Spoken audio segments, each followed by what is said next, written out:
Դրանք կեղծիք են ես Մայրաթորի դիվանապետ Արշակ Սրբազանը այսպես արձագանքել է իրեն վերագրվող վարկաբեկիչ տեսանյութերին, որոնք տարածվել էին շաբաթներ առաջ։ Քննչական կոմիտեն հայտարարել էր, որ տեսանյութերի փորձաքննության արդյունքում պարզվել է, որ դրանցում Արշակ Սրբազանն է։ Սակայն նա այսօր հերքել է քննչականի պնդումը եւ հայտարարել, որ հանդիպումներ է ունեցել ազգային անվտանգության ծառայության պաշտոնյաների հետ։ Այդ հանդիպումների ժամանակ նրան փորձել են համոզել, նաեւ սպառնալիքների ակնարկներ են եղել։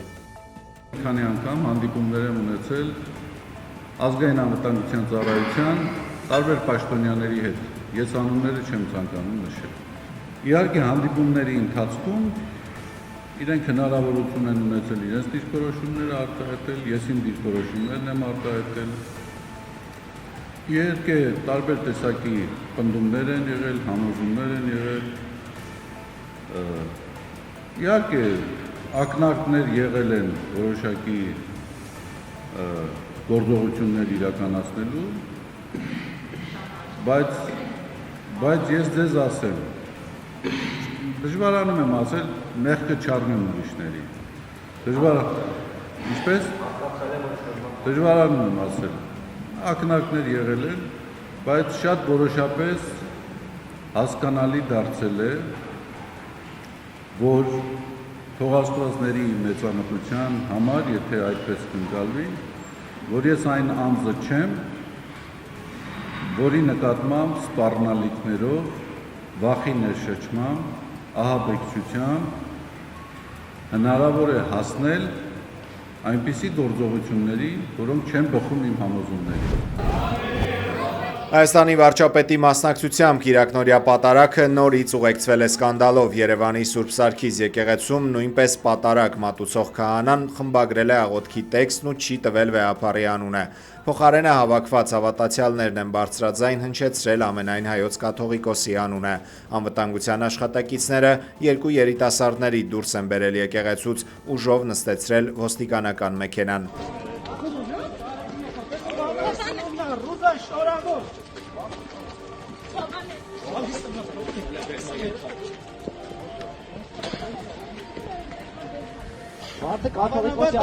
Կաթողիկոսը Գարեգի երկրորդն է։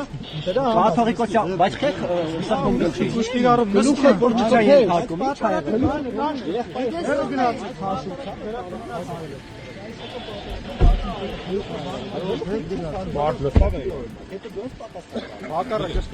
Մի խոչընդոտեք մեզ։ Մեր գործողությունը մի խոչընդոտ։ Մարտա որսացվել։ Մենք բռնություն չենք օգտագործում։ Գլխին սխմել է բռնություն ենթարկում։ Ոչ, դա բերման ենթարկելու ձև է։ Իսկ կաթողիկոսի անունը այդ նոր բարեփոխումներից հետո է այս ձևը կիրառվում։ Սուրբ Սարգիս եկեղեցում մատուցված Կիրակնորյա այս պատարագի շուրջ հանրային հետաքրքրությունը մեծ էր մեր ձևով շարժման անդամ Նարեկ Կարապետյանի մասնակցության պատճառով։ Մինչև պատարագը նա հայտնել էր, որ 15 տարի է ամեն կիրակի հենց Սուրբ Սարգիս եկեղեցի է գալիս պատարագի եւ բաց չէր թողել նաեւ այս Կիրակնորյա պատարագը, որի ներկա էր նաեւ Նիկոլ Փաշինյանը։ Բանտարկված 3 սրբազաններից երկուսը Բագրատ եւ Միքայել arczepiskoposները կոչով դիմել են ամենայն հայոց կաթողիկոսին հրավիրել եպիսկոպոսատ ժողով քննարկելու առկա հարցերը եւ պատրաստելու ազգային եկեղեցական ժողովի օրակարգը։ Միևնույն ժամանակ պնդելով ապահովել ապօրինի ազատազրկված 3 սրբազանների մասնակցությունը։ Մեջբերում աղոթում ենք հույս եւ համոզում հայտնում, որ վեհապար հայրապետն ամուր եւ անսասան կմնա եւ որ Սուրբ Հոգու առաջնորդությամբ մեր Սուրբ եկեղեցին կհաղթահարի չարի այս փորձությունը եւս։ Երկու սրբազանները Նիկոլ Փաշինյանի հետ հանդիպած 8 եպիսկոպոսներին անվանել են տիրադավեր եւ կոչ արել վերադառնալ մեջբերում կանոնական դաշտ, հուզող հարցերը բարձրացնել եկեղեցական ատյաններում։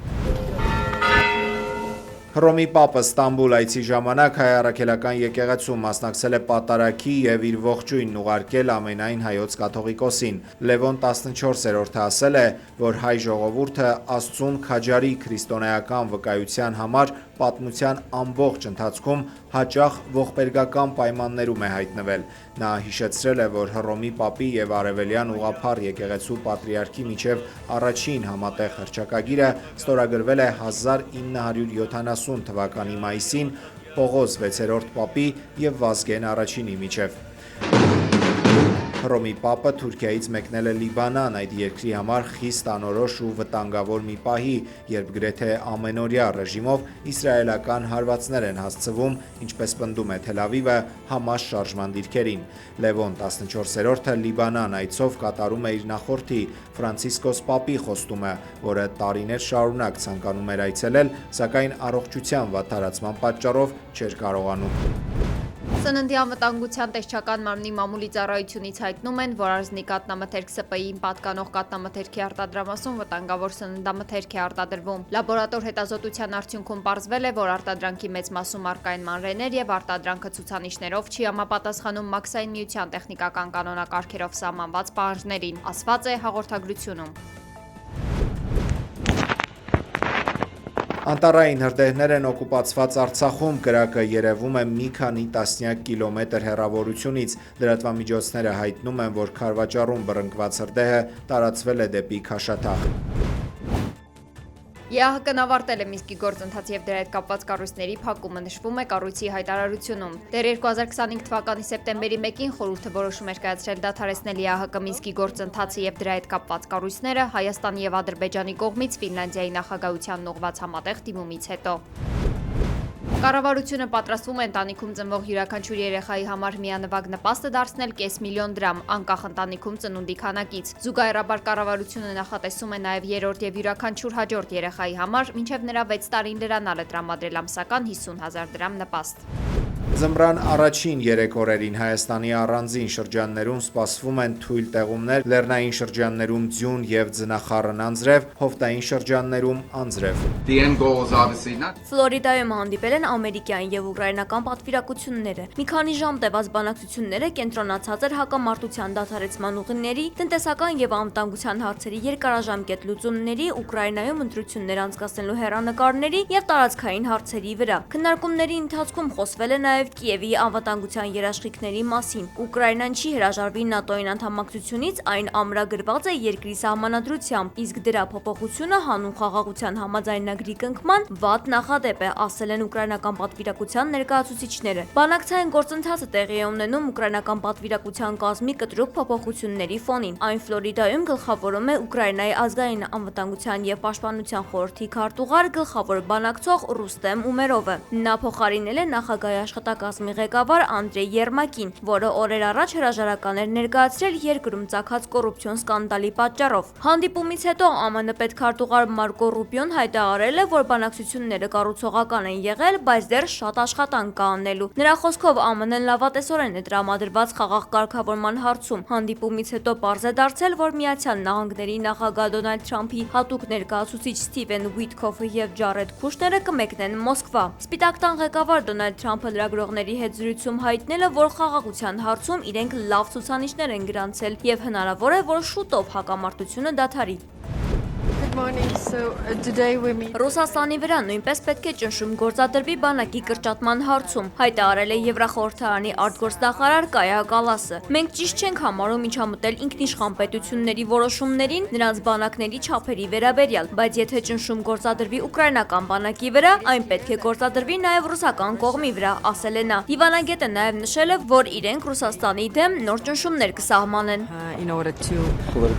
Հյուսիսատլանտյան դաշինքի ներսում հասունանում է ռազմավարական լուրջ փոփոխություններ։ Կառույցն այժմ ակտիվորեն ուսումնասիրում է Ռուսաստանի ենթադրյալ ագրեսիվ քայլերին հակազդելու նոր տարբերակներ։ Դաշինքը մտադիր է կատարել առավել նախաձեռնողական քաղաքականություն, որը ենթադրում է զուտ արձագանքողի դիրքորոշումի փոխարեն իրադարձություններից առաջ ընկնել եւ կանխարգելիչ գործողություններ իրականացնել։ ՆԱՏՕ-ն նախատեսում է նման հարվածները ձևակերպել եւ ներկայացնել որպես պաշտպանական անհրաժեշտ միջոցառումներ։ Նման մոտեցումը դուրս է ՆԱՏՕ-ի ավանդական պրակտիկայի եւ գործելավոճի շրջանակներից։ Խնդիրները հիմնականում իրավական բնույթի են, ինչը բարդացնում է որոշումների կայացումը։ Բացի այդ, դեռևս հստակ չէ մեխանիզմը, թե դաշինքի կազմում կոնկրետ որ մարմինը կամ ստորաբաժանումը պետք է լիազորված լինի իրականացնել գործողությունները։ Արևմտյան ռազմական բլոկի այս հայտարարություններին կոշտ արձագանք է տվել ռուսական կողմը։ Բելգիայում Ռուսաստանի դեսպան Դենիս Գոնչարը պնդել է, որ ՆԱՏՕ-ն փաստացի սկսել է նախապատրաստվել Ռուսաստանի դեմ մեծ պատերազմի։ Ըստ դիվանագետի, դաշինքն այդ նպատակով վախեցնում է սեփական բնակչությանը Կրեմլի գոյություն չունեցող ծրագրերով, թե իբր Մոսկվան պատրաստվում է հարձակվել դաշինքի անդամ երկրների վրա։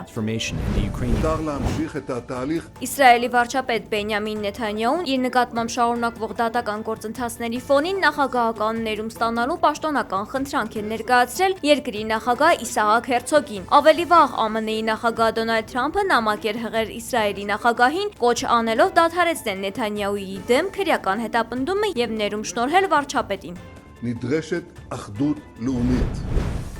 Ռուսաստանի անվտանգության դաշտային ծառայությունը կանխել է Ղրիմում Ռուսաստանի պաշտպանության նախարարության սպայի դեմ ահաբեկչական հարձակումը։ Ծառայության տվյալով այն կազմակերպվել էր Կիևի հանձնարարությամբ երկրի պաշտպանության նախարարության ավագ սպաներից մեկի դեմ։ Ըստ հրապարակված տեղեկության, Ուկրաինայի քաղաքացին պետք է պայթեցներ ռուս զինծառայողին նրա անձնական ավտոմեքենայում, սակայն Կիևի գործակալը զոհվել է հենց ականը մեքենայի տակ տեղադրելու պահին։ Բրազիլիայում կենդանաբանական այգում առյուծը սպանել է իր վանդակը մտած երիտասարդին։ Գիշատչի մոտ գնալու համար տղամարդն անցել է 6 մետրանոց ցանկապատի վրայով։ Օքսֆորդի բառարանը Rage-Bait կապակցությունը հայտարարել է 2025 թվականի տարվա արտահայտություն, որն անգլերենից բառացիորեն նշանակում է զայրույթի հրահրում։ Այն սահմանվում է որպես առցանց բովանդակություն, որը միտումնավոր ստեղծվել է զայրույթ կամ վրդովմունք առաջացնելու համար, լինելով տհաճ, սադրիչ կամ վիրավորական։ Նման բովանդակությունը սովորաբար հրապարակվում է կայքերի կամ սոցիալական հարթակների լրատվամիջոցների դիտելիությունը մեծացնելու նպատակով։ Այն նման է իր ինտերնետային գործընկեր Clickbait-ին, որտեղ վերնագիրն օգտագործվում է ընթերցողի ուշադրությունը գրավելու և հոդվածը կամ տեսանյութը դիտելու համար։